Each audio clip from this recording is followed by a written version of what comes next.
Hello అందరికీ. ఏంటి ఇలా నించుంది అని అనుకుంటున్నారా? అదేనండి, ఒక మంచి ఫేస్ ప్యాక్ అయితే నేను చెప్దాం అనుకుంటున్నాను. ఎప్పటినుంచో ఎప్పుడో నాకు బద్ధకమేసి చాలా బోర్ కొడితే గానీ నేను ఫేస్ ప్యాక్ అయితే వేసుకోను. ఇదైతే ఫస్ట్ ఫేస్ వాష్ చేసేసుకున్న తర్వాత నీట్‌గా టమాటో అయితే అప్లై చేశాను. కొంచెం స్క్రబ్బింగ్ టైప్ లాగా అప్లై చేసి ఒక 2 మినిట్స్ అయితే ఉంచి వెంటనే ఫేస్ వాష్ చేసేసుకున్నా. ఫేస్ వాష్ చేసుకున్న తర్వాత మనమైతే ప్యాక్ అయితే రెడీ చేసుకున్నాం. ఏదో ప్యాక్ అనుకుంటున్నారా? అదేనండి, మన ఇంట్లో ఉండేదే శనగపిండి, పసుపు, కొంచెం పాలు వేసుకొని కొంచెం మిక్స్ చేసుకున్న తర్వాత నేను కొంచెం బియ్యం పిండి అయితే వేసుకుంటాను. బియ్యం పిండి కూడా మిక్స్ చేసేసుకున్న తర్వాత అది అలాగా ఫేస్‌కి అప్లై చేసేసుకోవడమే.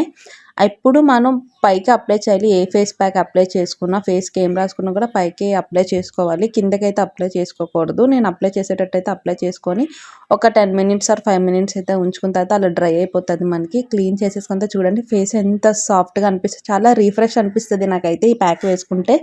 చాలా బావుంటది. Thank you for watching.